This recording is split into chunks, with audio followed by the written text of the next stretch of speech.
Muy buena tarde. Es que ayer fue un viernes negro porque no solo el Consejo General del INE aprobó interpretar la Constitución a la letra, una Constitución que es de principios, no de reglas. Mientras eso ocurría en el INE, en la Cámara de Diputados, en la Comisión de Puntos Constitucionales, la mayoría oficialista, con 22 votos a favor y 17 en contra, aprobó la desaparición de los órganos constitucionalmente autónomos. Aprobó que As- desapareciera el INAI, el IFETEL, Coneval, etcétera. Así es, diputado, y justo quiero preguntarle específicamente por la forma en la que se votó. Incluso dos de los consejeros, dos de las votaciones que se dieron ahí, sorprendieron porque se habían mantenido bastante ecuánime en el tema, sin un pronunciamiento de cómo obviamente votarían el día de ayer. Y Guadalupe Tadei fue muy insistente en decir, prácticamente nuestro voto es el reflejo nada más de lo que se votó allá afuera en México y prácticamente diciendo, no vale mucho lo que vamos a decidir el día de hoy. Sin embargo, bueno, tiene un peso importante.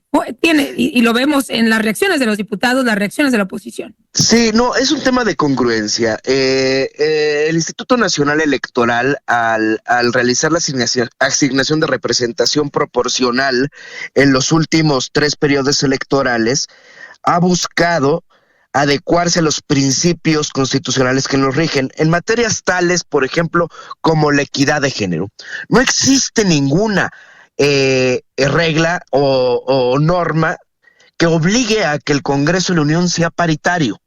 Sin embargo, lo que hicieron bien los consejeros electorales en los procesos electorales pasados es decir, oye, pero el principio constitucional de equidad va más allá de las reglas.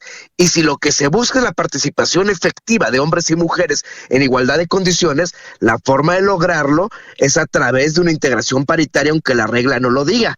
Bueno, ¿por qué si esos mismos consejeros mantuvieron ese criterio de hay que preservar los principios sobre las reglas, ahora cambian? Y dice aquí la Constitución me habla un límite de sobrerepresentación de 8% por partido y no por coalición, entonces yo ya no puedo hacer nada más. Es no entender qué es el derecho constitucional, es no entender qué es la Constitución, qué son los principios y valores que nos rigen, no las reglas particulares, para eso están Sí. las leyes y reglamentos.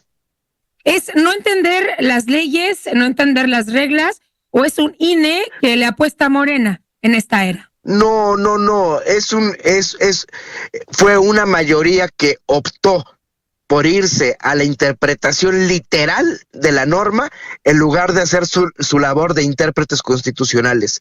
Porque en el momento en que uno jura hacer cumplir la Constitución, se refiere necesariamente al espíritu y los valores que inspiran la misma.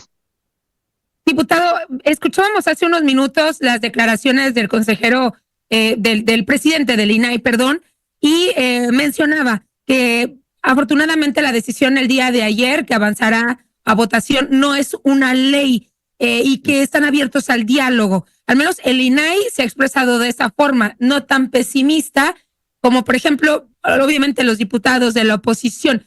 ¿Hay luz al final del túnel, en este túnel que ven ustedes No, así no, oscuro, no. justamente? No, muy poca luz, y te voy a decir porque si se llegara a aprobar en sus términos, ¿qué te dice la mayoría oficialista? Te dicen, no, es que no estamos desapareciendo el Sistema Nacional de Transparencia, solo al INAI como organismo constitucionalmente autónomo. El sistema continuará. Sí, el problema es que el sistema continúa dentro del Poder Ejecutivo, que es juez y parte. Es decir, el propio Ejecutivo va a calificar si la información que reservó lo hizo apegándose a la ley o no. El propio titular del Ejecutivo va a decidir que si dejó de entregar cierta información pública a un solicitante fue de manera correcta o no. Y como la autoridad va a tener un conflicto de interés siempre en la materia de transparencia, siempre va a optar no por el mayor beneficio democrático, sino por el Así mayor es. prestigio del gobierno.